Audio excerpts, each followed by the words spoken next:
Firefox. Nossa, eu vou pichar o Firefox para todo mundo.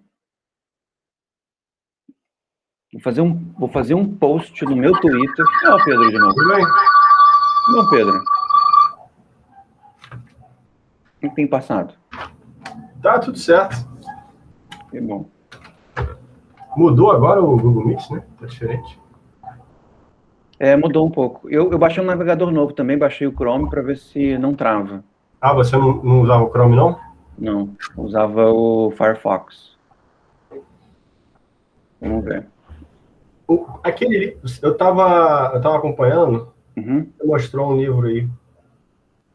Do Norman Kemp Smith, a filosofia do David Hume. The Philosophy of David Hume. Qual o nome do cara? Norman, deixa eu escrever aqui. Norman Kemp, com P mudo no final, e Smith.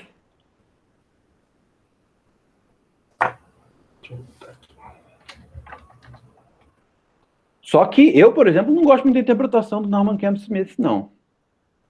Eu acho uma interpretação que abriu um diálogo super bizantino na leitura de Hume, que é esse debate, o que o Hume é mais? Se ele é mais cético ou mais naturalista? Eu acho um sexo dos anjos isso.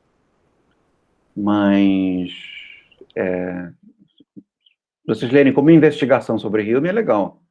Agora, se vocês lerem como o Hume, a interpretação de Hume, eu acho uma porcaria. Porque vai dar a entender que o Hume tem preocupações de natureza naturalista específica, né?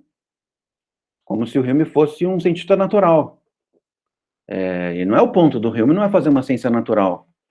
O ponto do Hume é fazer uma ciência moral, né?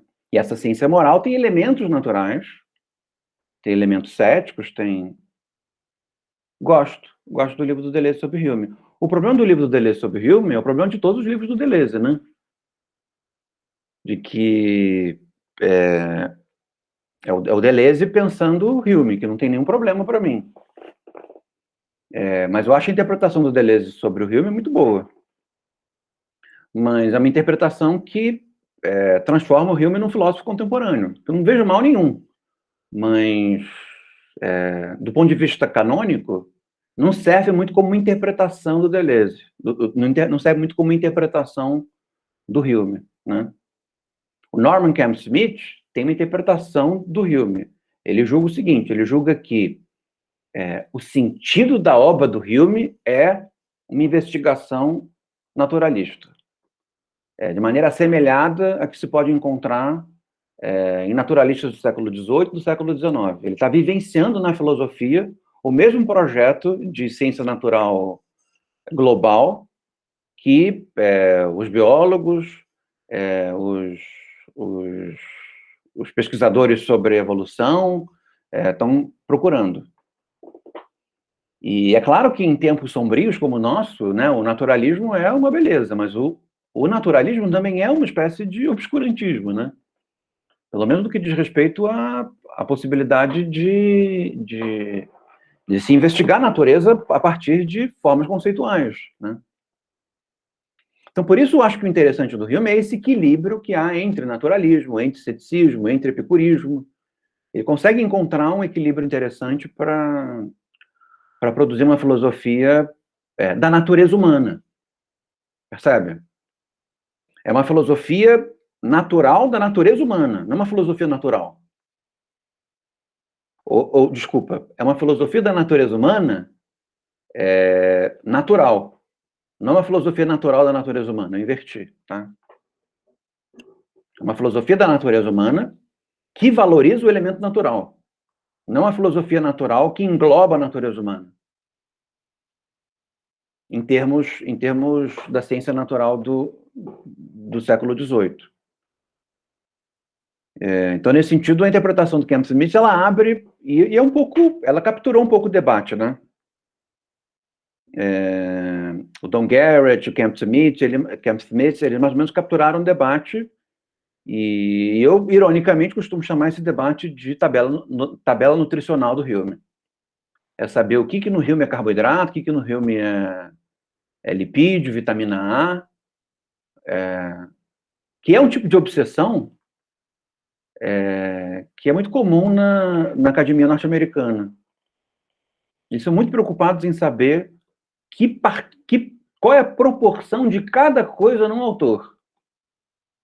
Eu acho isso, do ponto de vista filosófico, uma estupidez. No fim das contas, não importa. Não é determinável, ponto 1. O que você vai fazer? Você vai calcular pelo número de sentenças?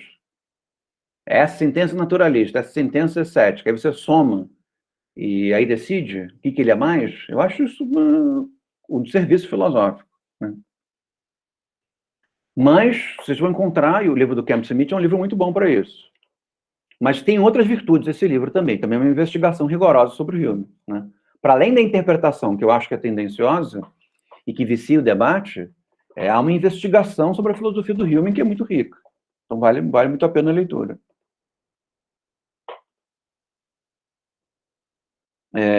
Vamos lá, a palavra analítica, então. Que é o capítulo 10. A gente teve os debates anteriores sobre o Sade, foram muito bons, eu achei, depois, principalmente no que diz respeito à possibilidade de uma leitura política do texto do Blanchot. Depois, acho que o Pedro não estava aqui na semana passada, dá uma olhada, porque acho que você vai, quando eu colocar na internet, acho que você vai gostar. Você teve no primeiro debate, não teve no segundo, né? Eu tava quando a Paula estava também levantando essa bola, né? Foi, ela também não veio na semana passada. Na semana passada estávamos, não lembro, estava o Iargo, estava o Marcelo, estava... Então vocês continuaram nessa... Continuamos e terminamos.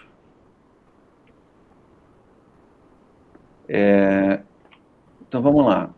A palavra analítica remete a analítico de psicanálise, né? Remete ao Freud. Não é analítico no sentido de análise linguística, né? Como, por exemplo, em filosofia analítica.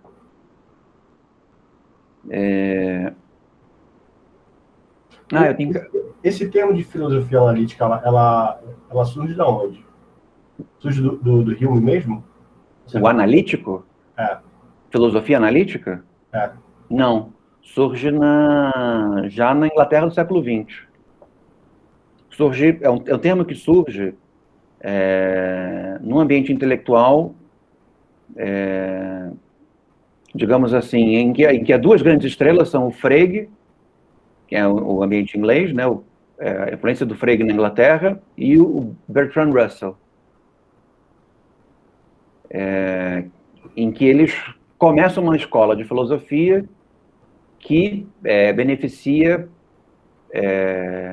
a análise dos atos de fala, né? E um outro autor também importante, aí norte-americano, que é o John L. Austin. Tá? Ele escreve um livro chamado Quando Dizer é Fazer. Foi a tradução que o Danilo Marcondes deu na tradução dele. Tudo bem. Então, porque o Bertrand Russell ele tinha esse projeto de criar uma linguagem não paradoxal, né? Sim. Que pudesse fazer convergir matemática e lógica, né? Fazer convergir matemática e lógica. Ele tem um grande livro chamado Principia Mathematica, em que esse é o projeto. Mas Quantas páginas para poder fundamentar por que 1 mais 1 é igual a 2, né? Uma maneira irônica de descrever o livro. Mas quem acaba se tornando a grande estrela da filosofia analítica é um dos discípulos do Russell, que é um sujeito com uma vida toda misteriosa, que é o Wittgenstein, né? Que é um austríaco que vai para a Inglaterra e escreve um livro que é uma revolução na filosofia analítica, que é o Tractatus Lógico-Filosófico. E essa versão da filosofia analítica que se torna, eu acho que a versão predominante, maior até do que a do Russell. Mas então o analítico diz respeito à linguagem? Exatamente, análise da linguagem. Análise de atos de fala, de proposições, né? O texto do Wittgenstein, por exemplo, tem como objetivo principal mostrar que as sentenças filosóficas, elas não descrevem o caso, ou falando assim de maneira vulgar, não descrevem coisas de fato. Então, as contendas filosóficas são contendas relativamente sem sentido, porque os enunciados, as proposições, não denotam alguma coisa, né? Então, no fim das contas, a leitura filosófica, o Wittgenstein acaba por propor, precisa ser uma espécie de terapêutica da falta de sentido dos enunciados filosóficos, de tal maneira a mostrar de que forma esses enunciados, em última instância, não dizem aquilo que é o caso. Isso tem um impacto fortíssimo sobre a história da filosofia, sobre a filosofia, né? Então, é no ambiente intelectual do Russell que a ideia de filosofia analítica surge, e também com a influência do Austin. Mas, e depois dessa escola, ela tem vários expoentes, vários pensadores que são expoentes dela, né? Mas a figura de maior grandeza desse primeiro momento da filosofia analítica, ou o segundo momento, né, muito colado ao primeiro, é o pensamento de Wittgenstein. O que eu sei é tudo muito superficial, né? Porque acho que o Frege, ele queria, o Bertrand Russell também, né? Tirar da filosofia todas as questões de metafísica, essas coisas, né? E é isso que Wittgenstein faz, só que usando a linguagem, né, não formalizando a linguagem. O esforço do Wittgenstein é um esforço antimetafísico. Nesse sentido que há um tipo de ceticismo no Wittgenstein e um tipo de ceticismo na filosofia analítica. Muito embora a filosofia analítica não seja necessariamente cética, né? Mas essa ideia de análise da linguagem para esclarecer o sentido da proposição tem um ânimo cético em torno disso, que recupera filosofias medievais que tinham preocupação linguística prioritária, como, por exemplo, o pensamento do Guilherme de Ockham, do Pedro Abelardo. Existe uma filosofia, acho que beneditina, de influência inglesa, que já privilegiava os livros da lógica do Aristóteles sobre a retórica ou outros textos, e faziam discussões de natureza teológica em torno da figura, em torno do conceito de nome, né? Então, a preocupação do Russell e do Frege, e depois do Wittgenstein, elas não são sem pares históricos,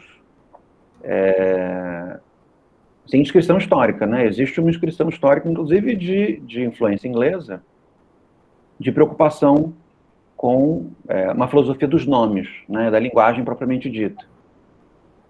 Professor, essa obra, se eu não me engano, ele trata do problema do solipsismo, né? Um dos problemas do tractato é o problema do solipsismo. Eu ia perguntar isso, né? Como você foge dessa autorreferência, dessa incapacidade de... Porque acaba sendo assim, que eu compreendo na história da filosofia. Lá na época dos gregos existia não os céticos, né, mas uma certa noção de que a verdade era acessível, né? Uhum. Era possível. E aí a questão da filosofia era como criar uma ontologia que desse conta disso. Aí já a filosofia moderna meio que inverte, né? E aí passa a ser um estudo sobre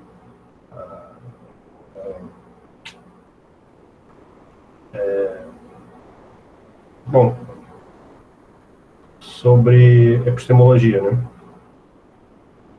Sobre verdades que são verdades, mas que tem essa bifurcação também, né? Sobre idealismo e Racionalismo? É, Essa é uma maneira de descrever um tipo de contenda na filosofia moderna, né? Racionalismo e idealismo, mas é uma maneira um pouco esquemática, né? Porque quando você vai nos autores, essas distinções nunca são muito claras, né? Não sabe, por exemplo, que o Hegel é um idealista, mas no tipo de idealismo do Hegel, claro que tem racionalismo. Você diz que o Hume é um empirista, mas existem elementos idealistas e elementos racionalistas do Hume, né? Então, para organizar a cabeça de maneira pedagógica, acabou se dividindo de maneira geográfica, mas isso não é muito verdadeiro, né? De maneira geográfica, as escolas filosóficas modernas a partir do século XVII, ou do final do século XVI. E aí os franceses, por causa do Descartes, ficam com o racionalismo, os alemães, por causa da forte influência religiosa sobre a filosofia, ficam com o idealismo, o pensamento de Wolff, Leibniz, depois Hegel, o idealismo alemão, e os ingleses ficam com o empirismo, por causa do Locke, por causa do Hobbes, por causa do Hume, né? Mas o fato é de que os pensamentos não respeitam muito essas diferenças geográficas, e nem essas identidades nacionais. Isso tornou uma espécie de mito da filosofia moderna, né? Porque você vai no Hegel, o Hegel tem elementos empiristas, né, em alguns momentos. Talvez isso fique muito, muito claro se você usa só 3 pensadores, que é Leibniz para os alemães,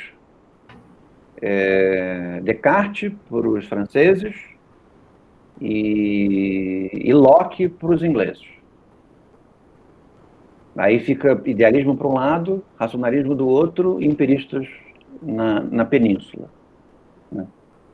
E a Península Ibérica imersos no obscurantismo tomista ou no obscurantismo platônico, que nem é tão obscurantista assim, né? Mas que se deve por causa de uma influência. A tradição anterior, né? Oi? Que não quebram com a tradição anterior, né? Que você falou.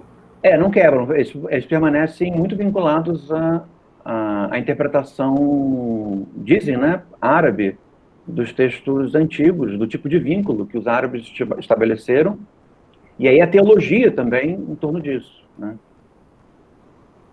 Não teria uma filosofia moderna, mas também não é verdadeiro, porque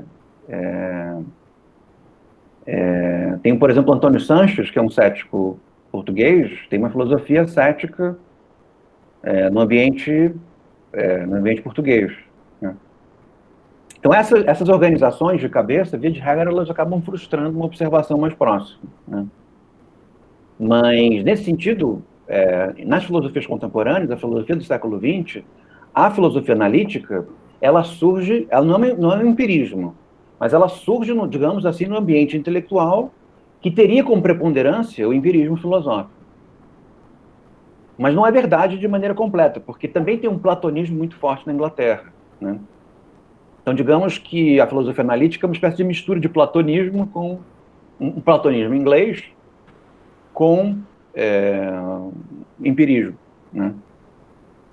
O que fazem, por exemplo, com que faça-se uma leitura do Hume. Hume não tem uma filosofia da linguagem, nunca teve. Mas que se leia o primeiro livro do tratado como se houvesse... que Hume tem algumas preocupações de natureza linguística, né, sobre o sentido da palavra, o uso pragmático da palavra, e da falta de sentido de algumas contendas filosóficas, mas há algumas leituras de filosofia analítica que tendem a inflar esse elemento na filosofia do Hume, de tal maneira a fazer do Hume também um precursor da filosofia da linguagem, que é compreendida de maneira mais ampla como filosofia analítica. Tá? Assim, vou dar um exemplo aqui bem chulo, assim. Deixa eu ver o Marcelo. Calma aí, o Marcelo perguntou uma coisa no chat, deixa eu só ver.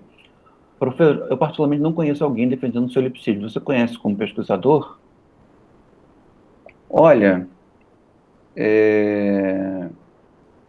não sei. Tem algumas concepções de niilismo que defendem o solipsismo. Talvez o Cioran, né, que é um romeno que escreve em francês, talvez ele tenha um solipsismo, né? O Rousseau, por exemplo, tem um tipo de solipsismo. Então, autores que se influenciaram muito por Rousseau, talvez defendam uma espécie de solipsismo, né?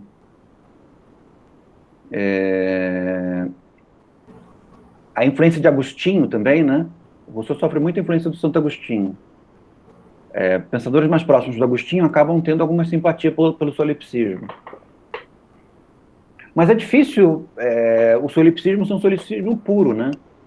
Porque o solipsismo puro, ele acabaria virando também um ascetismo, né? Então, o Wittgenstein do Tractatus tem uma crítica do solipsismo, ao mesmo tempo, um tipo de solipsismo também. Porque, uma vez que ele descaracteriza a proposição que não diz o que a coisa... não diz o caso, né? Não diz o que... alguma coisa que acontece, ele acaba, e é a famosa última proposição do Tractatus, em recomendar o silêncio, né? Então, tudo aquilo que não se pode falar se cala. É uma espécie de solipsismo, né? Porque por que a gente fala tanto? Essa é uma tese do Blanchot, né? Que a gente não sabe sobre o que está falando. E o Blanchot valoriza esse esforço, que é o esforço do pensamento, que é de nós falarmos sobre o que nós não sabemos.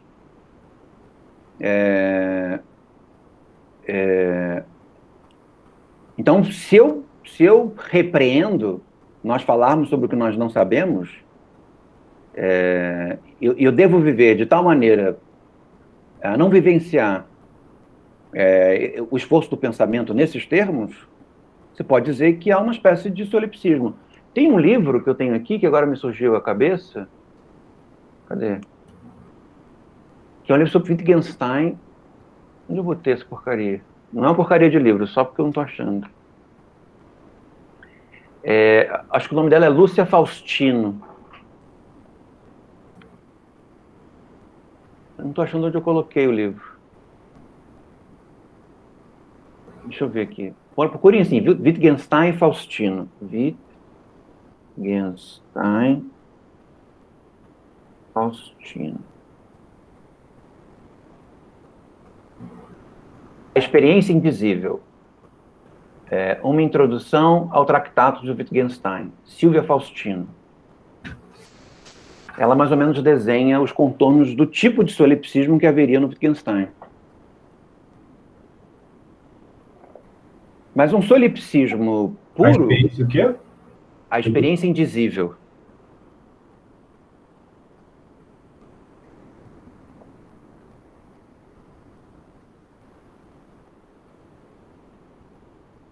Toma aqui. Um dia eu leio. É um livro pequeno, é um livro muito agradável de ler. Eu não sei onde eu botei. Eu andei rearrumando as coisas aqui e perdi. Tem que dar uma olhada. Mas é um livro bem legal. Eu lembro que eu fiquei muito entusiasmado, uma interpretação bacana do Tractatus. O Tractatus é um livro genial.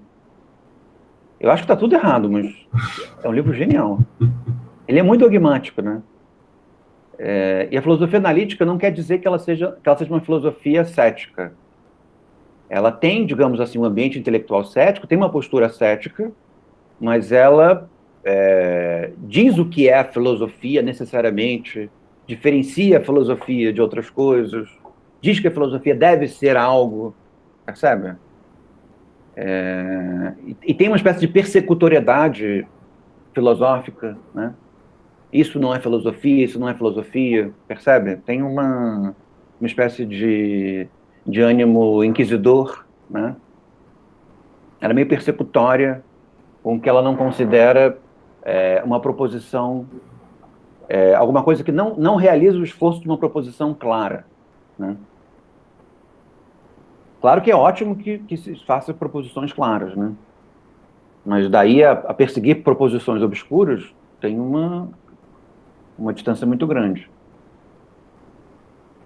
Eu ia falar no exemplo aqui... Pode falar, Pedro. Mas é mais para me esclarecer, né? Porque, assim, eu ia pensar assim, filósofo antigo, filósofo Platão, ele ia falar que a percepção, por exemplo, olha para um gato, né? A percepção do gato, ela é você não está percebendo a coisa em si, mas existe a ideia do gato, um gato idealizado perfeito que torna aquela percepção verdadeira, não sei. Uhum. O Hume falaria que o quê? Parece que você está vendo um gato, né? O gato em si, você não tem como falar sobre ele, mas você tem como falar sobre a sua percepção do gato, né? Não, você fala do gato, né? Não tem... a ideia de que... Esse é um elemento interessante da filosofia do Hume. A ideia de que existe o gato e a percepção do gato é um falso problema. Percebe? Eu estou induzindo uma concepção essencialista sobre o gato, né? Porque se eu digo que existe o gato e existe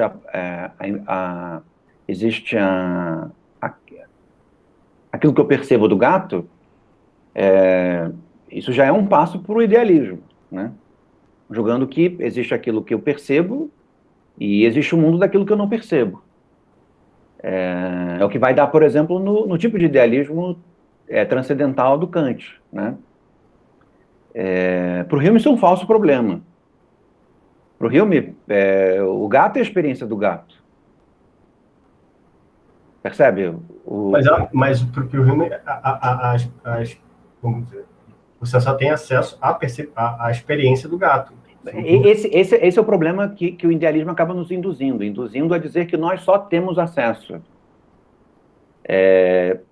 Evidentemente que quando nós dizemos nós só temos acesso, nós estamos dizendo que há algo que nós não temos acesso. Mas como nós sabemos que tem algo que não tem acesso? Percebe? Então, quando se fala em termos essencialistas, eu vou dizer que nós não temos acesso. Mas não existe o problema de nós não termos acesso, a não ser que você assuma que você teve experiência daquilo que você não teve. Percebe? Então, assim, o que há do mundo, o que há da experiência é a experiência. A ideia de que alguma coisa da experiência que nós nunca saberemos só se dá por um hábito, mas não por uma evidência. Porque eu continuo conhecendo coisas que eu não conhecia. Mas a ideia de que eu sei que há coisas que eu não conheço também é dogmática. Então, eu estou partindo de um pressuposto dogmático de causa, né? É isso? Que o gato, eu estou pressupondo que o gato existe para além da minha percepção. Exato. Você está pressupondo que a ideia de gato existe em algum outro lugar que não na sua percepção. Não, mas eu ia fazer esse contraste com digamos, a filosofia analítica, que vai falar que a construção do gato é uma construção da linguagem, né? Não é isso? Uhum. O gato, o que eu estou tentando comunicar como sendo o gato é simplesmente um produto de um jogo de uma forma de construção de gramatical, você fala de lógica, né? Não sei. Esse seria um Wittgenstein mais tardio. O Wittgenstein mais tardio, ele insere esse conceito de jogo de linguagem e retira essa relação que deveria existir entre as proposições e aquilo que é o caso. Ele começa a descrever que a tarefa da linguagem é realizar jogos diferentes, e um dos jogos pode até mesmo ser o jogo da essência. Mas o fato de que existe um jogo da essência não significa que a essência exista fora do jogo da essência. Percebe? Então, se nós jogamos um jogo linguístico em que os gatos têm uma essência e essa essência não tem acesso, essa essência tem uma existência dentro das regras desse jogo de linguagem, mas não tem em outro jogo de linguagem. Percebe? Esse é o segundo Wittgenstein, mas na filosofia analítica, Existem analíticos realistas, existem analíticos idealistas. Analíticos que dizem que não é problemático duvidar da existência do mundo. Há um grande debate de um dos professores do Wittgenstein chamado Moore, né? Em que ele apresenta uma conferência sobre a falta de sentido de se duvidar do mundo exterior, né? E ele apresenta como prova a prova de que não se pode duvidar da existência do mundo exterior aí ele faz um gesto. Esta é minha mão. Não há como duvidar do mundo exterior. E o Wittgenstein depois escreve um livro comentando esse enunciado do Moore, que tem um impacto gigantesco na filosofia analítica. Esse texto é fácil de ler e se encontra fácil na internet. Moore com 2 Os. Que é o sobre a convicção. Né? Wittgenstein tenta descaracterizar a ideia de que mostrar alguma coisa serve como prova da existência do mundo exterior. Então tem analíticos realistas, né, como o Moore, mas também tem analíticos idealistas, que julgam que para além da linguagem existe um substrato, né? A possibilidade de um analiticismo platônico, por exemplo. Como existiu, num certo sentido, no primeiro Wittgenstein, no Tractatus. Porque, no fim das contas, o que é o caso? Tudo bem que o caso pode ser pragmático, mas o caso também pode ser a ideia, né? E aí a linguagem, ela realiza um efeito de complementaridade perfeito no momento em que a proposição, ele usa termos pictóricos, né? Ela desenha a ideia, né? Então, uma proposição é adequada quando não existe descompasso entre o desenho a imagem que a proposição faz e a essência daquilo a que a proposição se refere. Percebe? Bom, mas como é que você afere isso? Clareza. Simplesmente clareza? Se você diz que aí eu estou roubando, né? Eu vou dar uma proposição geométrica, né? De que um triângulo retângulo tem um ângulo reto. Essa proposição diz o caso. Agora, Deus é a natureza, que é uma proposição filosófica do século XVII, não diz o caso. O que quer dizer Deus? O que quer dizer natureza? O que quer dizer que Deus está na natureza? Como assim Deus pode estar na natureza? Percebe? Se eu vou interpelando o sentido dessa proposição, essa proposição se mostra sem sentido. Então, no que diz respeito à relação entre Deus e a natureza, talvez seja melhor ficar em silêncio. Porque não existem proposições com o sentido que sejam capazes de denotar essa relação. Mas não fica claro o critério. Onde está a fronteira dessa falta de clareza? Eu acho que o Wittgenstein vai se dando conta disso, né? E vai percebendo que, no fim das contas, o critério se dá num contexto. É da onde a teoria dos logos de linguagem começa a se formar, né? Porque, no fim das contas, eu preciso estar num jogo de linguagem em que eu aceito que existe um ângulo reto, que eu aceito que existe 90 graus, que eu entendo o sentido dessas proposições para eu aceitar que essa proposição é clara. Porque, senão, não faz sentido nenhum. Então, Wittgenstein vai abandonando parte das pretensões do Tractatus. Mas isso não quer dizer que o Tractatus, no seu ceticismo idealista, talvez, não tenha tido um impacto devastador sobre a história da filosofia. E é um dos textos fundacionais da filosofia analítica, porque, em última instância, para determinar, tem uma expressão de um autor analítico que eu estudei muito, que é o Hart, que é H.L.A. Hart. Ele é contemporâneo ao Wittgenstein, ao Austin, ao Russell, e ele diz isso. A filosofia do Tractatus, ela inaugurou, e é isso que o Hart diz, uma sensibilidade especial à linguagem. Porque, no fim das contas, as pessoas começaram a atentar a essa relação entre linguagem e aquilo a que a linguagem se refere.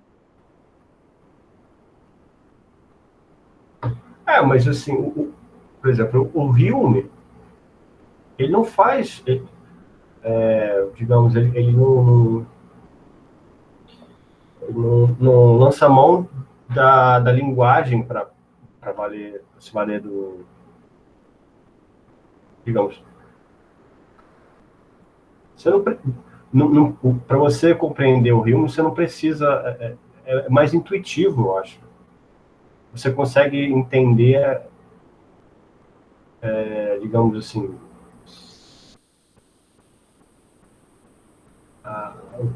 o questionamento do gato não faz... independe se você vai descrever da maneira que você vai descrever o gato. Está falando sobre a percepção. A percepção, ela é, digamos, anterior à linguagem, né? Para o Hume... Ela é a mais digamos, mais básica, não? O que um filósofo da linguagem diria é que, para eu poder colocar a representação em termos de percepção, eu preciso de uma linguagem para dizê-la, né? Mas o que o Hume faz, e que eu acho que é muito arguto, é tornar as duas coisas meio contemporâneas. Eu não preciso me preocupar com a linguagem, porque uma linguagem clara é uma linguagem que descreve as minhas percepções. Então, não é necessário. O Danilo tem um texto bom sobre isso, que é justamente Danilo Marcondes, que é uma pergunta, né? O Hume tem uma filosofia da linguagem? Publicou numa... Acho que tem na internet fácil também. Mas ele publicou num livro que a Lívia Guimarães organizou, com ensaios sobre Hume. A Lívia Guimarães é uma professora titular da FMG, que é especialista em Hume. Porque assim... E aí a questão é justamente essa, de que evidentemente que é uma preocupação linguística, mas não é uma preocupação linguística que torne a linguagem um problema principal das percepções. Porque parte das percepções é linguístico e parte das percepções não é linguístico. Percebe? Falar das percepções envolve falar de alguma coisa que só tem existência na linguagem, mas também implica falar de coisas que não têm existência na linguagem e que só passam a ter existência na linguagem no momento em que são convocadas, né? Mas isso não é o caso do gato, né? O gato não passa a existir só porque existe um jogo de linguagem para descrever o gato.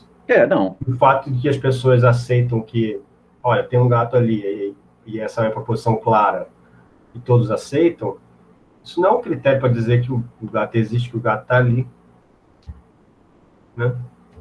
Assim... no fim das contas, a gente tem que perguntar qual é o critério para dizer que ali tem um gato.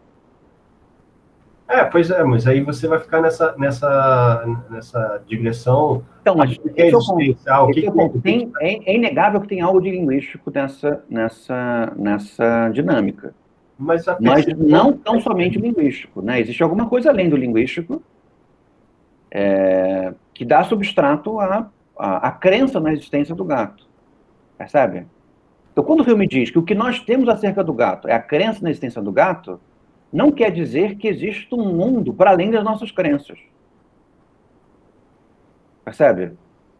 O fato de que o gato existe porque nós cremos na existência do gato, não quer dizer que nós estamos inventando o gato.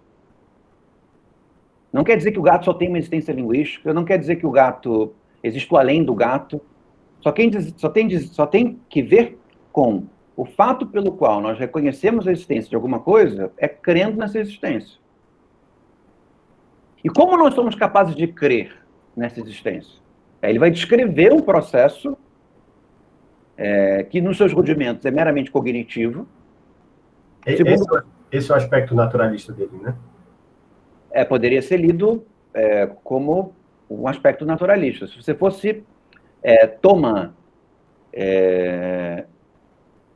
digamos assim, um esforço de manter as crenças nas crenças naturais, porque nem todas as crenças são naturais, né? Nas crenças naturais, aí você poderia tentar interpretar o Hume dizendo que ele é um filósofo que prioriza a naturalidade sobre as outras coisas. Mas o que ele parece que ele prioriza é a investigação das crenças sobre as outras coisas. E quando eu investigo crenças, é evidente que crenças naturais são mais consistentes do que crenças que não são naturais. E qual é a diferença entre uma crença natural e outra crença? Aí um naturalista diria, a natureza. O Hume não vai responder isso. O Hume vai dizer, qual é a diferença entre crenças naturais e as outras crenças? A naturalidade dessas crenças, no sentido da repetição dessas crenças.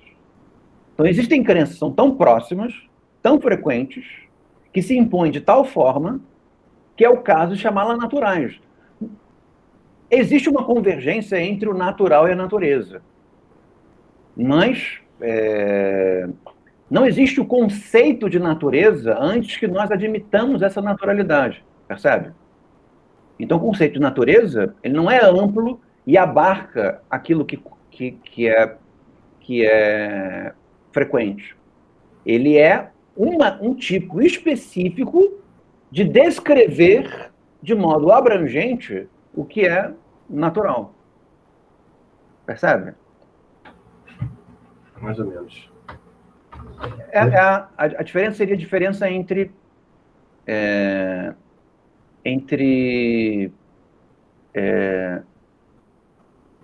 descrever as crenças a partir da natureza ou descrever a natureza a partir das crenças. O que o Hume faz é descrever a natureza a partir das crenças.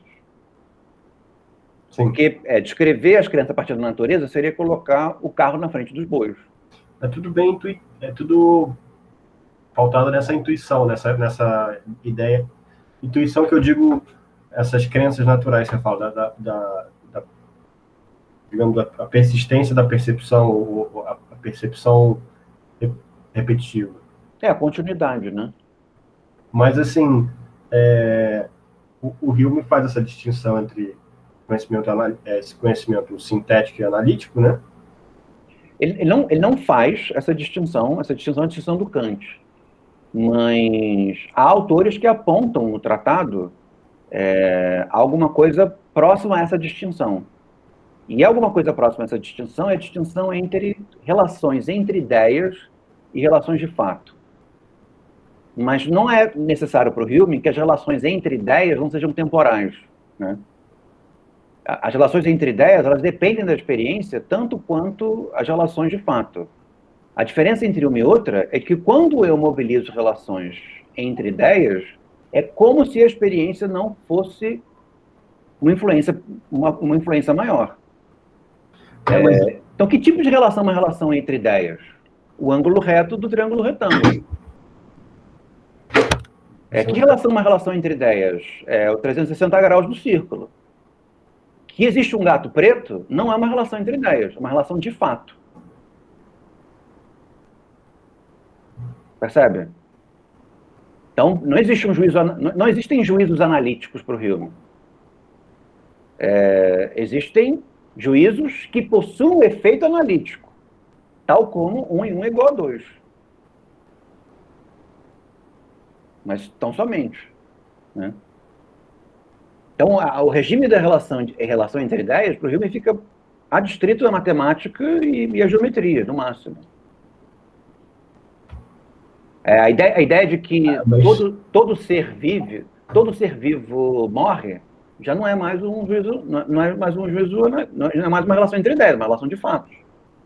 Eu tenho que falar sobre um ser vivo, eu tenho que observar uma certa relação e vincular os dois, criar uma associação de ideias entre aquilo que vive e aquilo que não vive mais. E estabelecer uma crença causal entre as duas. Mas essas ideias, ele diz que tem origem, então, na experiência, por exemplo. Porque não é intuitivo que esses conhecimentos sintéticos, matemáticos, lógicos, que parece que se sustentam a despeito da experiência, que eles são fruto da experiência. Eles não são frutos da experiência no sentido estrito, né? A pessoa não viu um círculo, né? Não viu um triângulo retângulo. Mas eles são frutos da experiência porque foi preciso utilizar a experiência para reconhecê-los, né? Mesmo que para descobri-los, foi preciso utilizar a experiência para isso. Foi preciso ter tido impressões, ter tido ideias, ter respirado, ter visto coisas, e aí você chega a essas conclusões. Não houve alguma coisa que não viveu, que não teve impressões, que pensou geometricamente, né? E o Hume, assim, a dinâmica geométrica, ela é até mais sensível ainda. Por exemplo, não existe o conceito de ponto que preceda a experiência de alguma coisa, né? Você vai reduzindo a experiência de alguma coisa e o que sobra é o ponto. Mas não existe o ponto puro. Uhum. Então, se não existe o ponto puro, também não existe a reta pura. A reta pura depende da experiência de alguma coisa, que foi reduzida e colocada em ponto, né? Eu vou botar um vídeo aqui. Outro dia eu estava falando sobre a questão lá do teorema da impossibilidade do Gödel, que a gente está falando sobre o Russell e esse projeto de criar uma linguagem, um fundamento para matemática, lógico, né? Uhum. Consistente. Ele foi para o espaço, né? Ele foi provado matematicamente que ele é, digamos, inconsistente, que não existe um conjunto de axiomas que torne o conjunto de conhecimento da matemática um conjunto coerente, fechado, digamos. Depois eu ponho aqui, que aí fala sobre isso. Mas, assim, esse conhecimento sintético ele acaba sendo o parâmetro. Analítico, né? Esse analítico. Ele passa a ser o parâmetro para aferir, digamos assim, as experiências continuadas, né? Não, né? O que acaba se utilizando para aferir a experiência não são a relação entre ideias, é um tipo de medição da relação de fatos que começa a existir depois do tal cálculo infinitesimal e com a invenção da estatística, né? Você sabe da chance de alguma coisa ocorrer ou não. Mas a estatística ela é uma relação entre fatos, né? É uma tentativa de predição dos acontecimentos. É dizer a chance que há dos acontecimentos acontecerem.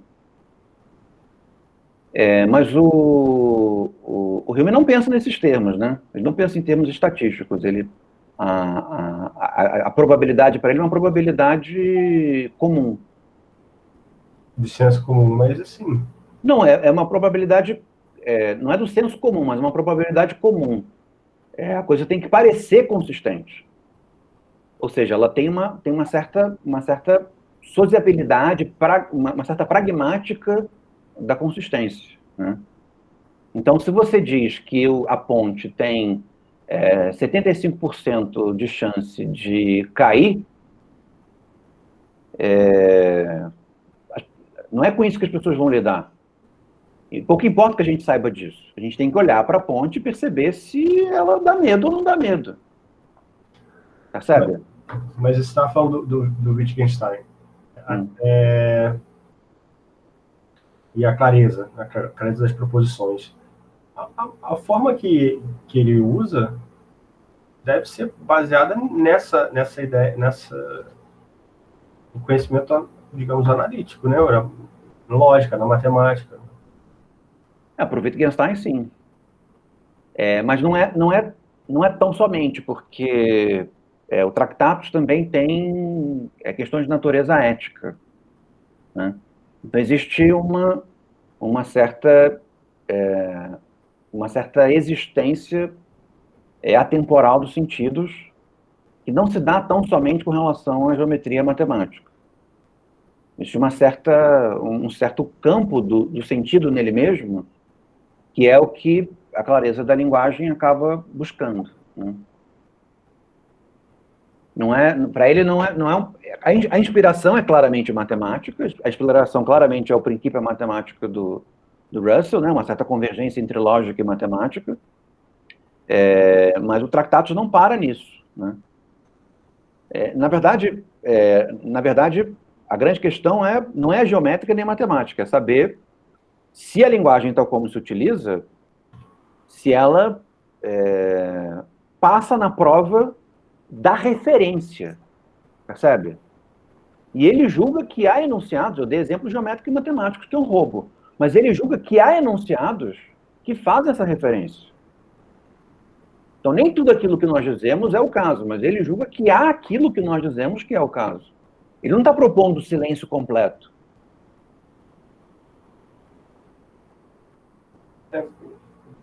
O Marcelo escreveu alguma coisa, deixa eu ver o que ele perguntou.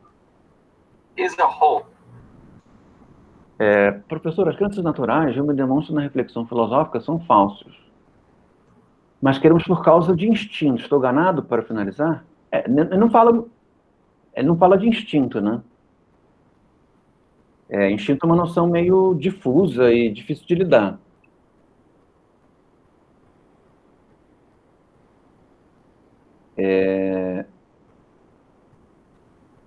Mas, digamos que a causa das nossas crenças naturais, a principal causa das nossas crenças naturais é a continuidade da experiência. Se não houvesse continuidade na experiência, não haveria a condição para que houvesse crenças naturais. Agora, dizer que as crenças naturais são naturais é uma outra coisa. Isso o Hume não diz. Tá? Esse vídeo é sobre o quê, Pedro? É sobre o... É um apanhadão que ele faz. Esse é um comunicador de ciências. Uhum. E ele pega esses conceitos do Gödel, do Russell, e meio que explica, né, o porquê que é inconsistente, né? Uhum. Por que esse projeto do Russell ele foi para o espaço, né? A ideia de que você tem... Eu acho que o problema foi até pragmático, né? O Russell começou a fazer esse projeto no início da revolução digital, né? E não funcionou, né? A ideia de poder fazer uma linguagem que tivesse efeitos matemáticos e lógicos ao mesmo tempo não funcionou. E a opção histórica foi uma espécie de convencionalismo binário, né? Você construir linguagens que funcionem de uma maneira lógica, porque os seus pressupostos são lógicos. Mas existe um descompasso entre a nossa linguagem, o nosso mundo, e o mundo que nós programamos, né? Eu acho que os principais defeitos do Russell foram justamente não conseguir provar, não conseguir fazer funcionar. Mas isso não quer dizer que as pretensões não tenham tido efeitos filosóficos fortes, né?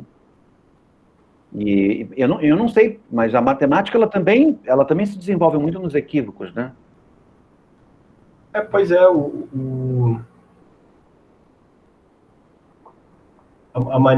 porque a maneira que se expande o conhecimento matemático, pelo que eu entendo, ela não é dedutiva. Você falou sobre isso, né? Uhum. Nos encontros passados, né? Existe um componente de criatividade, de projeção. Você não parte de pressupostos, digamos, axiomáticos verdadeiros, entendeu? Outro dia eu estava vendo da maneira como o Newton ele bolou uma maneira nova de calcular o π. Durante séculos, milênios, existia um método que era feito através desenhando polígonos fora e dentro de um círculo e tentando aproximar para fazer um cálculo do π, da razão do π, de uma maneira cada vez mais precisa.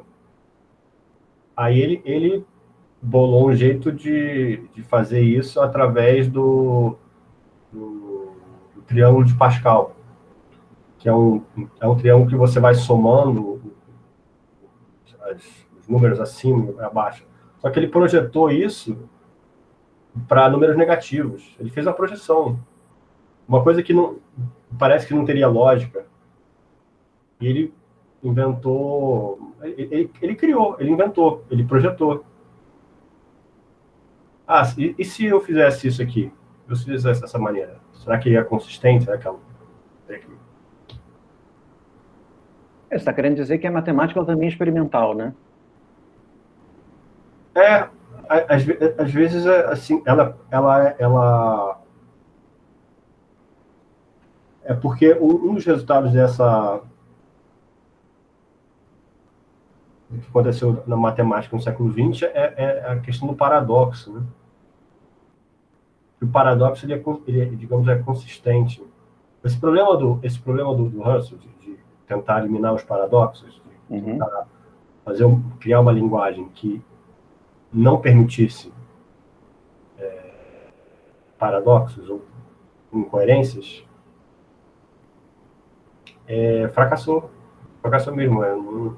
Foi matematicamente provado, né, e que não é possível fazer isso. É difícil de explicar, mas esse vídeo fala sobre isso. Eu acho que até mesmo é contraintuitivo, porque a gente não embarcou no projeto, né? E, então, digamos, a natureza paradoxal intrínseca à linguagem, a gente já mais ou menos parte do princípio de que ela é verdadeira, né? Não tem muito mistério nisso. Mas isso é que a gente estava falando sobre o critério de clareza. Como é que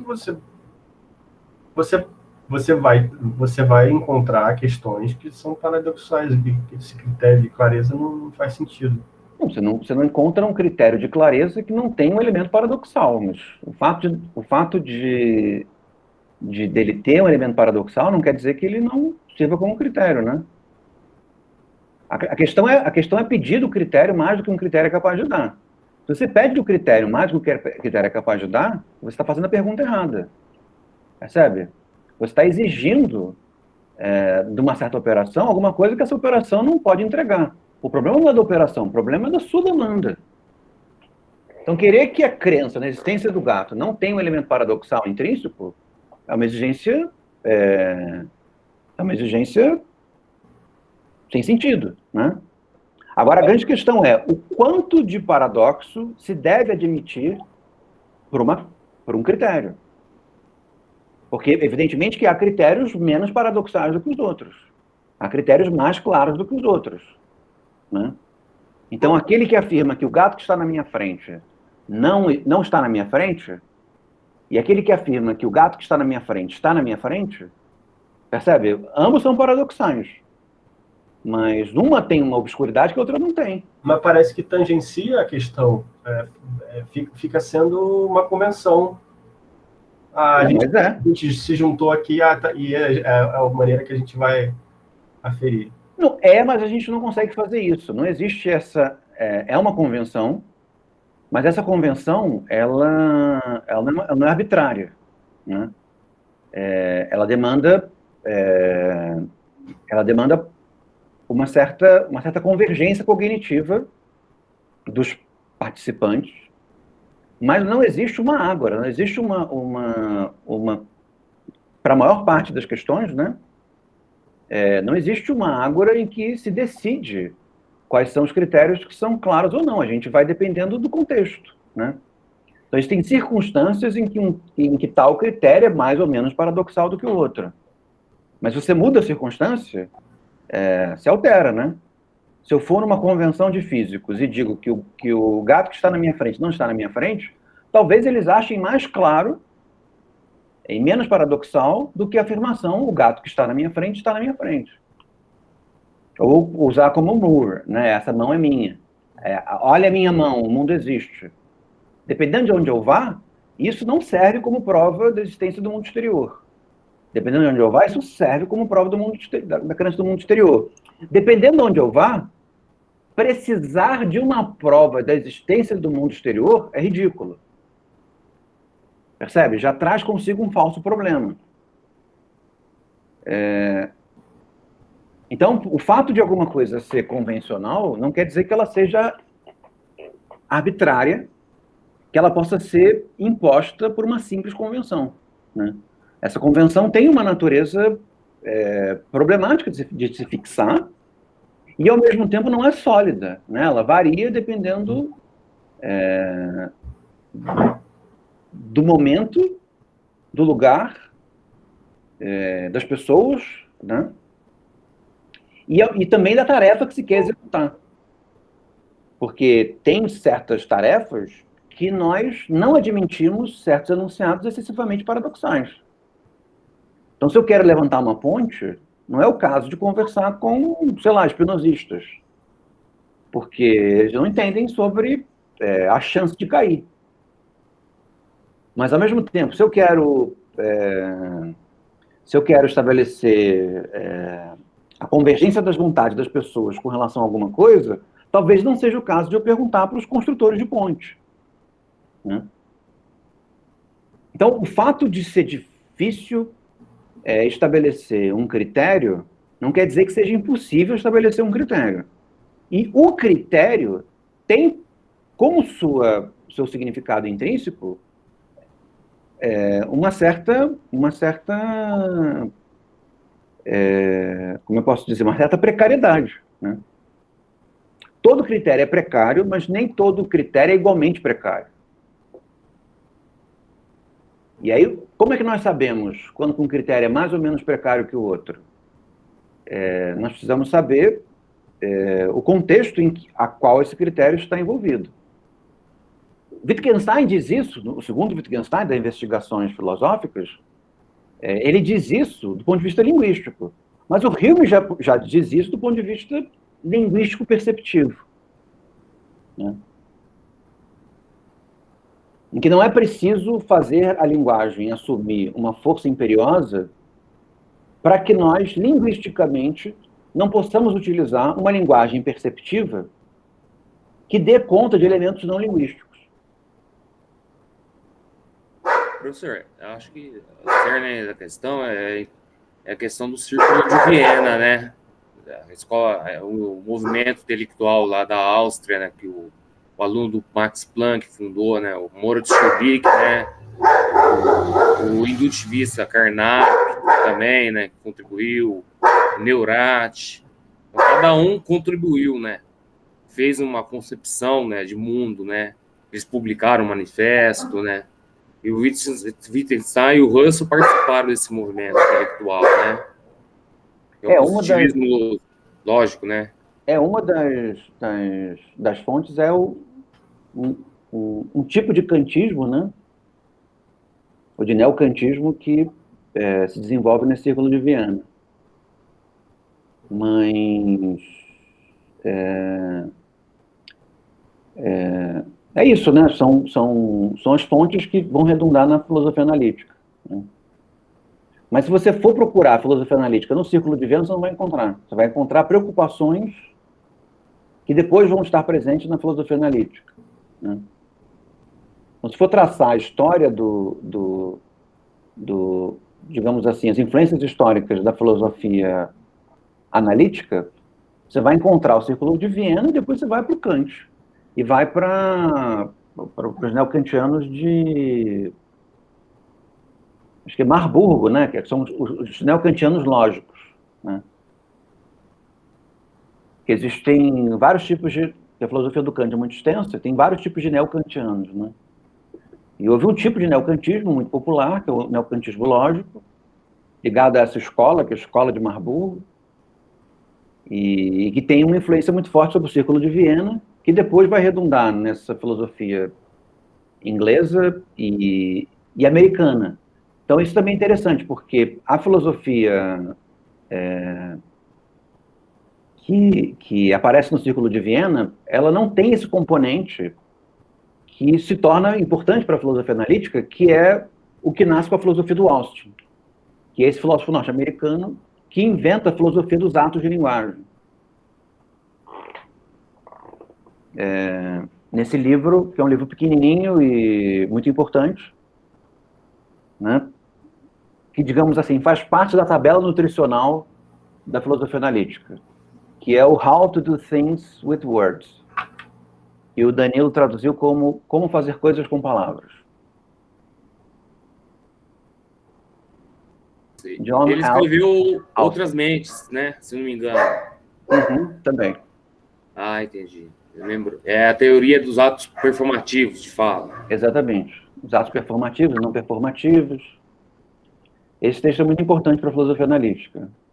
E transforma a filosofia analítica, num certo sentido, numa filosofia com preocupações pragmáticas com a linguagem.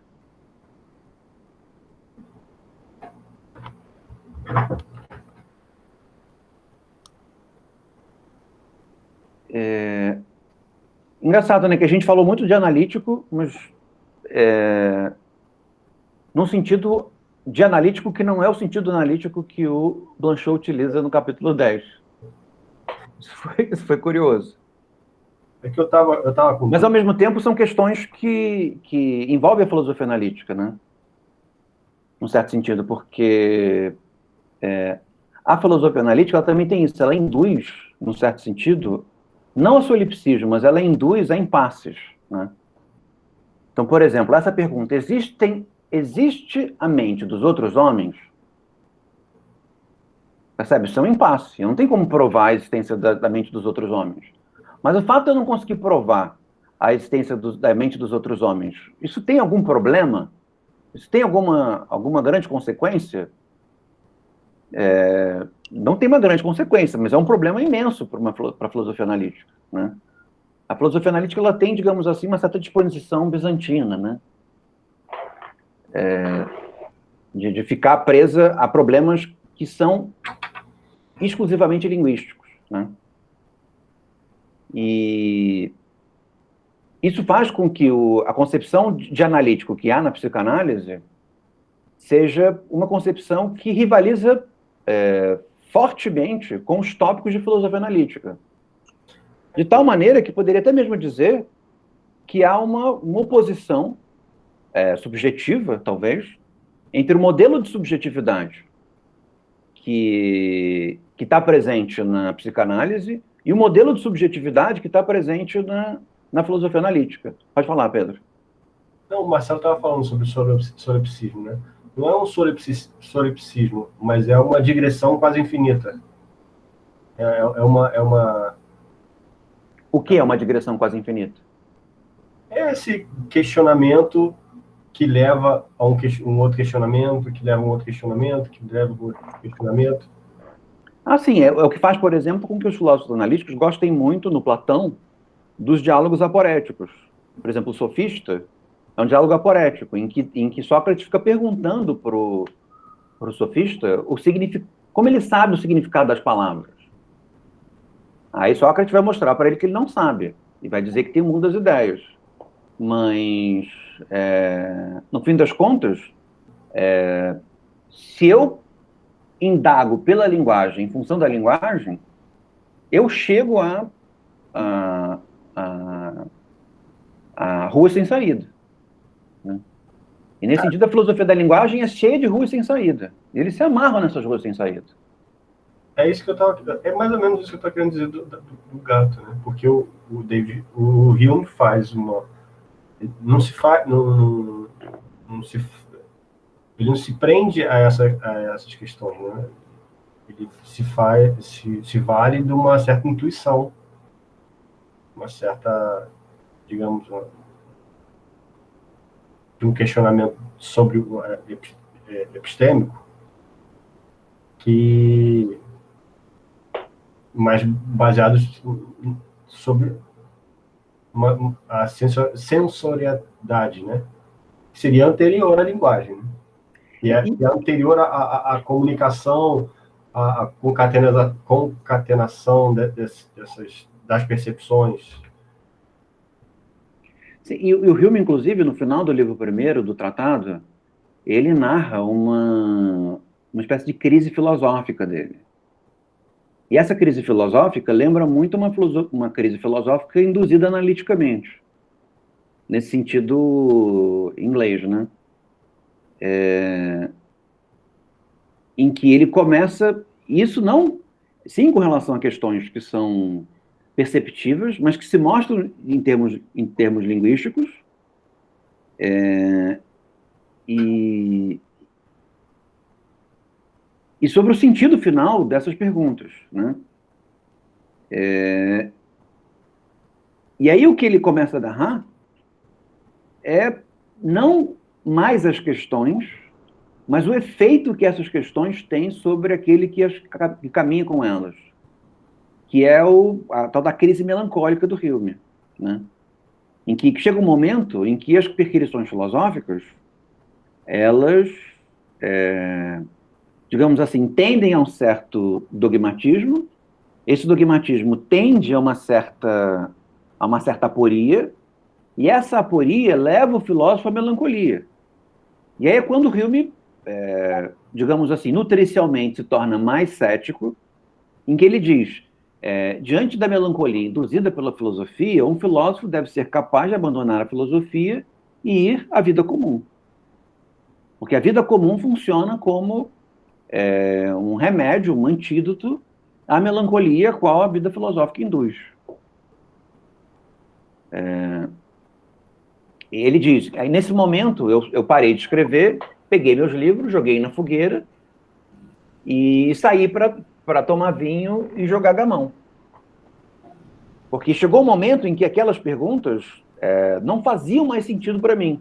Eu as perguntei tantas vezes que parece aquele efeito de quem fuma maconha, né? Que fica repetindo a mesma palavra e depois fica percebendo a falta de sentido daquela palavra e entra numa onda toda especial em função disso. A filosofia analítica, ela envolve um pouco isso. Se eu pergunto para as palavras constantemente seus significados, chega um momento em que o seu significado não diz mais nada, né? Esse momento, o Hume ele fala o seguinte: Pode falar, Marcelo. estou disposto a rejeitar toda a reflexão refinada. Ele fala que a reflexão refinada tem pouca influência sobre nós. Ele chega a falar isso no final do tratado. Reflexões muito refinadas têm pouca influência sobre nós.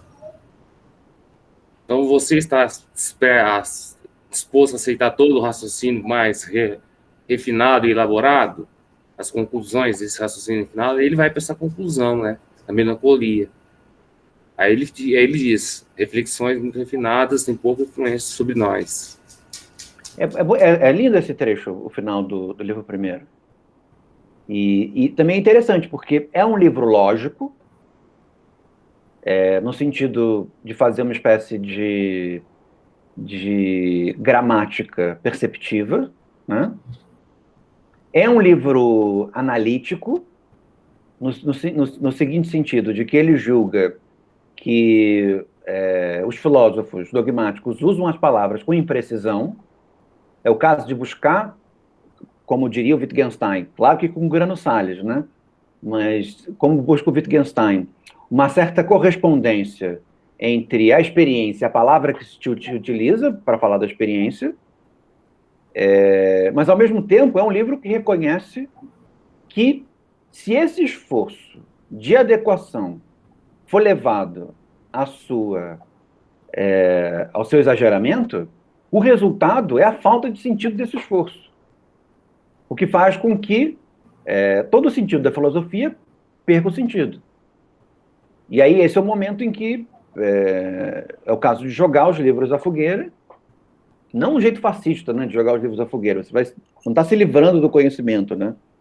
Você está se livrando daquela obrigação e vai conversar com as pessoas, vai... na investigação sobre o entendimento humano, o Hume faz uma distinção entre filosofia abstrusa e o tipo de filosofia que ele faz, uma filosofia fácil, né? Que na verdade é falsa fácil, né? Mas as preocupações abstrusas, segundo ele, levam a essa... Ele não fala mais em melancolia na investigação, mas a filosofia abstrusa leva a essa sensação de falta de sentido por repetição. Acho que poderia ser o caso. Então, curiosamente, esse analítico, né, que se chamou analítico depois, que é o analítico que conduz a perquisição filosófica, a aporia. E qual o problema da aporia? Problema nenhum. Mas é a aporia conduzindo a melancolia leva a um outro sentido de analítico, que é o sentido de analítico que está no Blanchot, que é mediar a perquisição filosófica pela relação com o outro. Percebe? E no fim das contas, se a perquisição filosófica não tiver relação com o outro, e o outro não é simplesmente o meu colega de estudo, né? Ele pode ser tão analítico quanto eu, e aí nós dois vamos afundar juntos. Mas a perquisição como o outro, como aquilo que me é estranho, né? É como se ele pudesse dizer que a perquisição filosófica, ela se torna... Autista, né? Como? Meio autista. Em certo sentido, ela se torna... Se fosse autista, seria ótimo. O problema não é nem o autismo. O problema é que o autismo induz a melancolia. Esse é o ponto. Percebe? O autismo leva a um âmbito em que nada mais importa. Leva a uma espécie de niilismo em que a filosofia e a vida se misturam, né? Um niilismo que não fica aprisionado na filosofia, um niilismo que começa a participar da vida. Não porque se chegou a conclusões niilistas, mas porque se induziu, a partir da aporia, a falta de sentido. Então, nesse sentido, é preciso que haja uma mediação na perquisição filosófica, e essa mediação é que ele dá o nome, e que ele vai buscar no Freud, que é essa mediação analítica. É como se um sentido de analítico tivesse uma relação de oposição com o outro, né? Porque no analítico freudiano é o outro que importa, né? E no analítico, porque se tornou mais popular, né? Usar analítico para falar de filosofia analítica. No analítico, o outro é o problema. Percebe? Porque é o outro que traz a confusão. Porque se não houvesse o outro, nós poderíamos utilizar uma linguagem formal e essa linguagem seria verdadeira, né? Se não houvesse o outro, nós poderíamos talvez fazer convergir lógica e matemática e haver uma comunicação perfeita. O Leibniz dizia isso, né? O Leibniz, ele procurou, uma das loucuras do Leibniz era inventar uma linguagem formal, pela qual os filósofos pudessem filosofar, sabendo sobre o que estão falando. E aí ele chega à conclusão de que essa linguagem ela precisa ser uma linguagem ideogramática, não pode ser alfabética. Porque a linguagem alfabética, que imita os fonemas, ela induz a discordância, né? Induz a confusão, não a confusão analítica, mas a confusão do outro não te compreender, né? Mas esse era um projeto de todos os matemáticos, né? O Russell tinha esse mesmo projeto. Eu não sabia que o Russell tinha um projeto de inventar uma linguagem. Para mim, o projeto dele é um projeto filosófico, de viabilizar filosoficamente uma formalização lógica e matemática. O Leibniz, ele queria inventar uma linguagem pela qual as pessoas pudessem se comunicar. Percebe? Uhum. Eu não sei se comunicar falando, talvez só se comunicar escrevendo, mas ele queria, e ele levou esse projeto mais para frente, inventar uma linguagem em que o efeito imagético da linguagem seria lógico. Não haveria mediação fonemática, né? Então seria como se fosse uma linguagem oriental, mas uma linguagem oriental que denota conceitos, né? E o que uma linguagem conceitual, uma linguagem ideogramática conceitual se livra, por assim dizer? Se livra do elemento de incompreensão que o outro acrescenta. Porque esse é o inferno da comunicação, esse é o inferno da filosofia proanalítico. A ideia de que aquilo que o outro diz eu não entendo. Eu só consigo entender as coisas postas nos meus termos. Mas é isso que no século XX, acho que nem essa conversa, nem essa linguagem de uma pessoa só se sustenta mais. O problema não é nem o outro. O outro também é problema, né? É. Não, o Wittgenstein diz isso no Tractatus. Ele diz que não existe linguagem privada. Então, a linguagem privada seria uma maneira de escapar ao ruído que a comunicação com o outro traz. O projeto do Leibniz seria um projeto de uma linguagem privada pública, né? Ou seja, todos lidam com ela como privada, mas na verdade ela é pública, porque ela media nossas relações. Mas uma linguagem pura e simplesmente privada, para o Wittgenstein, é impossível, né? Porque, no fim das contas, uma linguagem privada não tem sentido. Para ela ter sentido, ela tem que denotar alguma coisa que é exterior a ela. E daí ela não é mais privada, né? Então, outra coisa, tem um aforismo do Wittgenstein, em Tractatus, que ele diz isso, né? De que quando a pessoa acha que sabe alguma coisa, mas não sabe explicar, não sabe colocar em palavras, esse descompasso não existe. Isso quer dizer que ela não sabe do que ela está falando. Porque se você sabe aquilo que você está pensando, você sabe colocar em palavras aquilo que você está pensando. Aquilo que você não sabe é alguma coisa que... Aquilo que você não consegue é alguma coisa que você não sabe, né? Ou seja, não existe esse descompasso entre o meu mundo e o mundo da linguagem. Porque esse meu mundo não é um mundo. Ele não tem sentido. Nisso converge muito com a sua observação. Não só o outro é problemático, como o meu sem sentido é problemático, eu quero me livrar dele, né? Nesse sentido, a operação do Wittgenstein no segundo livro traz também uma impessoalidade, mas se torna uma impessoalidade pragmática, né? Uma impessoalidade dos jogos, da dinâmica, né? E aí, onde que o substrato mais fixo aparece na filosofia do Wittgenstein do segundo? A relação entre regras e regras constitutivas. Então, existem certas dinâmicas que ou seguem certas regras ou não fazem sentido. Outras dinâmicas não. Conseguem, digamos assim, negociar com as suas regras. Então, sei lá, o exemplo mais comum é o jogo de xadrez. As regras do jogo de xadrez são regras constitutivas. Se nós formos falar sobre os nossos sentimentos, as regras de falar dos nossos sentimentos não são constitutivas. Então, a gente pode inventar outras, tirar outras, nós podemos negociar com essas regras. Mas se a regra for constitutiva, nós não conseguimos negociar. Então, a geometria, por exemplo, seria também um jogo desse tipo. É um jogo em que há regras constitutivas. A matemática parece que não, né? Porque a matemática, ela tem regras, mas ela precisa inventar regras novas. Mas, assim, é isso.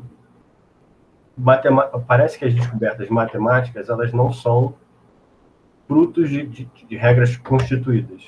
Mesmo que exista essa formalidade, essa clareza, a expansão, a maneira como o matemático descobre novas verdades, parece que é criativa. E é especulativa no certo sentido indutiva, né? É indutiva. Tem uma especulação de natureza indutiva, né? Ele vai lidando com problemas e chegando a outras conclusões, né? Porque assim... Ao invés de lidar com os axiomas, com os pressupostos, e na reinvenção dos axiomas e dos pressupostos, descobrir alguma coisa, né? Ele projeta padrões. Óbvio que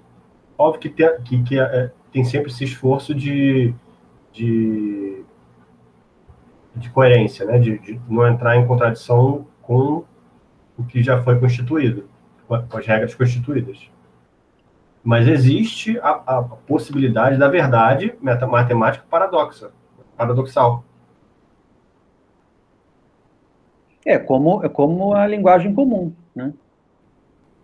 A linguagem comum também, ela admite a verdade, salvo se você for algum religioso meio maluco, ela admite a verdade, mas a verdade tem uma natureza paradoxal, né?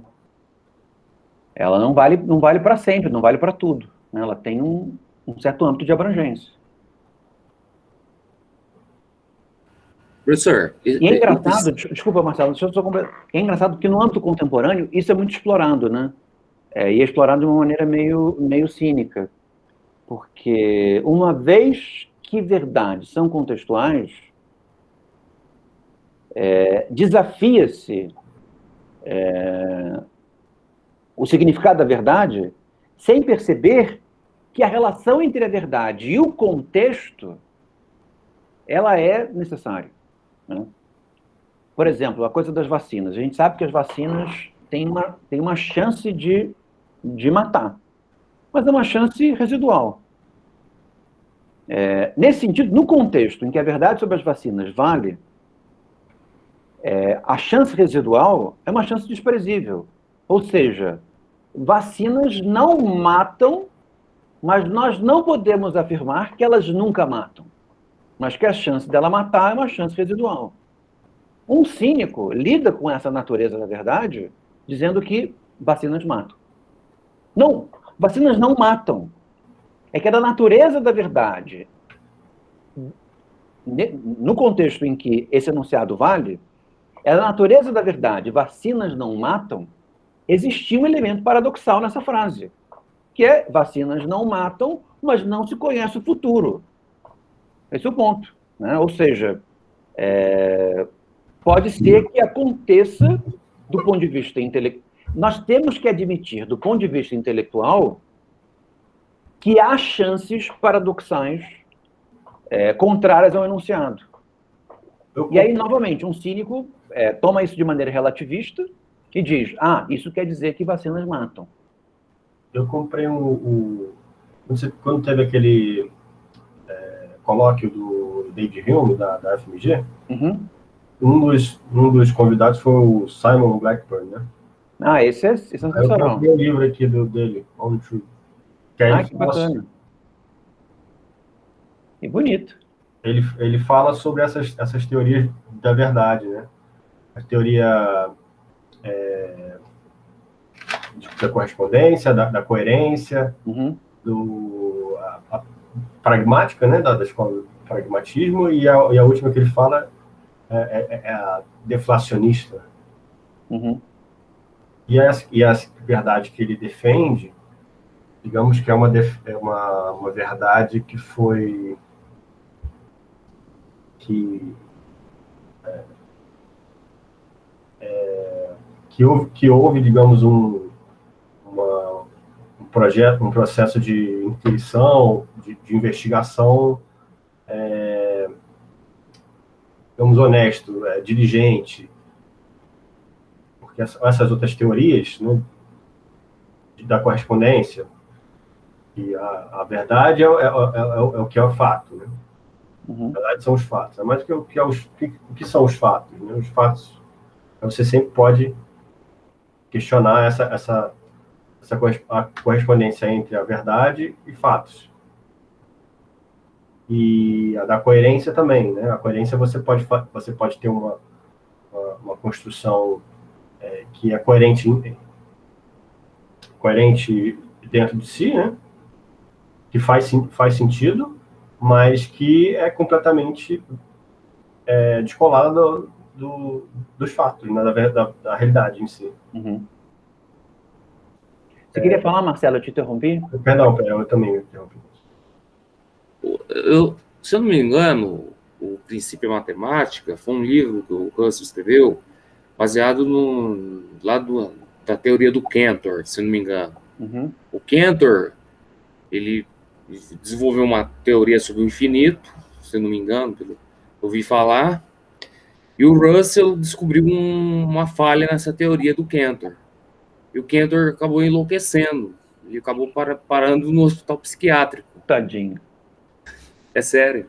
Aí ele desenvolveu um paradoxo em cima, baseado na teoria de conjunto, né? Uhum. Tô até vendo aqui, ó. Tá relacionado o que o Cantor trabalhou, né?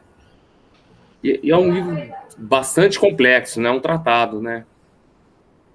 Que trata de vários temas, né? Não, demonstração, conjunto, essa teoria da verdade, porque são 3 volumes em inglês, pelo que eu vi aqui.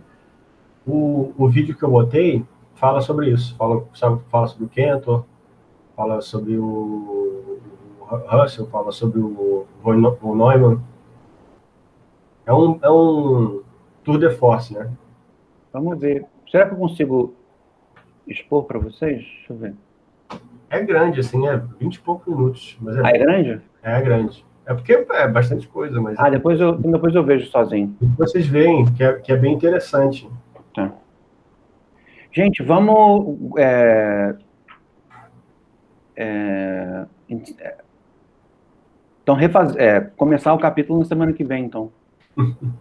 Tá bom, Mas eu gostei muito da discussão. Eu não sou muito xiita na ordem, não. Acho que foi muito boa. Eu acho que, inclusive, vai enriquecer nossas discussões depois próprias sobre o capítulo. Acho que vai ser bem legal. É que eu acabei meio que monopolizando aqui os questionamentos, mas é porque essas questões, elas fazem referência às coisas que a gente falou anteriormente. Sim, sim. Não, são questões que me capturam muito, porque eu acho que são fundacionais, né? E que se relacionam muito com o pensamento do Hume, que, para mim, está sempre presente. Então,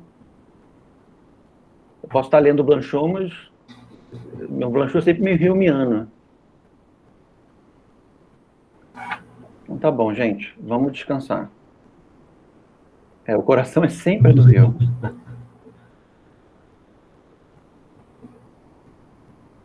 Vou jantar aqui também.